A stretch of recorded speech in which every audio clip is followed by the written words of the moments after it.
Hey, this is Tuhan Aditya from LightHaven. Today we're going to be working a double stick following attacks drill. Now double stick can be quite an intimidating weapon system to go into because there's so much coordination involved. To make that coordination a little bit easier, I tend to divide double sticks or double weapons into 5 main movement categories. We have our crossing movements, our following movements, our Sinawali movements, our simultaneous attack movements, and our circular movements. The cool thing about this drill is that it can be used as a way to build coordination, can be used as a way to drill our diagonal and reverse diagonal strikes. But the way I've been recently telling at least my online students about it is as a way to warm up, especially when we're doing a double stick class, or if you're doing a 5 attack class, or anything that requires these diagonal lines and these reverse diagonal lines. This can be a really useful tool to prep the mind and the body and the coordination to be able to execute those attacks and those movements. So we're going to start on the same side loading position. Now you can choose to have one stick on your shoulder, one stick on your hip, or as I like to do sometimes, one stick just above your elbow, somewhere near your tricep. Okay, it can be here or here, it's up to you. But if you do load on your tricep or on your elbow, then you need to make sure that the middle of the stick is what's touching the body. The further back we go, now I am jamming this top hand, right? But if it's the middle of the stick, I can still shoot this hand out without being impeded by this hand. But if this is further back, I'm stuck. So it's up to you here or here. So the first attack is going to be an angle 2 followed by an angle 1. Same on the other side, angle 2 followed by an angle 1. Okay, so again these are following attacks. So we're going 2 1 2 1 2 1 2 1. The next is going to be a 4 and a 3. So I'm going to go angle 4 angle 3 angle 4 angle 3, right? So if you put it all together, it's angle 2 angle 1 angle 2 angle 1 angle 4 angle 3 angle 4 angle 3. Again, angle 2 angle 1 angle 2 angle 1 angle 4 angle 3 angle 4 angle 3. Now let's put it together with some footwork. You can use ranging footwork, that's fine. So we're going to go angle 2 1 switch, 2 strikes on each step. I'm hitting as I step, I'm hitting as I come back. Bang bang bang bang bang bang. As I go forward, I'm going 2 and 1 2 and 1. As I'm going back, I'm going 4 and 3 4 and 3. I want to take a quick break in the video to tell you a little bit about the exclusive content that we offer on our YouTube memberships and on our Patreon page. On both pages, we offer extended versions of the YouTube videos that go out for free. But on Patreon, we have 3 other series that happen.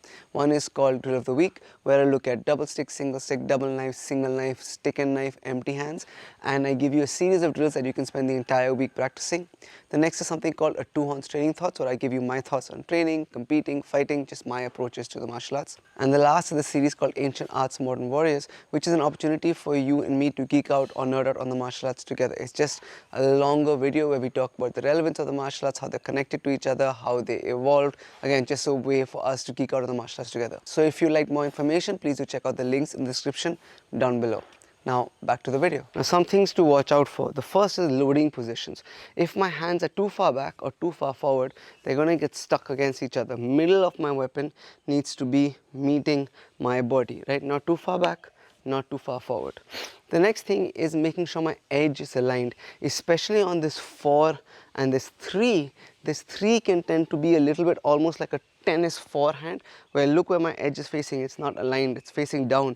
Instead of facing the target, my edge was facing down. So make sure on the 3, you're not playing tennis, it's not a forehand from tennis, but you're cutting up with that reverse diagonal angle 3. The next is remembering the attacks. Now an easy way of thinking of this is backhand high, forehand high, backhand high, forehand high, backhand low, forehand low, backhand low, forehand low. Now this does not mean that you cannot go backhand high, forehand low. It does not mean that at all. That is technically still a following attack. But right now we want to hit the same target twice, and that could be for many reasons. Maybe I'm clearing the path for my weapon, clearing the path for my weapon, or I have to intercept 2 strikes from them. Maybe they're doing something like a Sinawali and I'm intercepting one and then the other, so then I can then counter after that.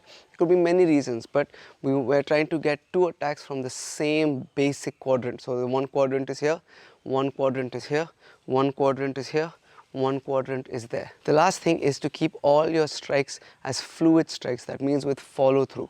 So I don't want to go broken, broken, broken, broken.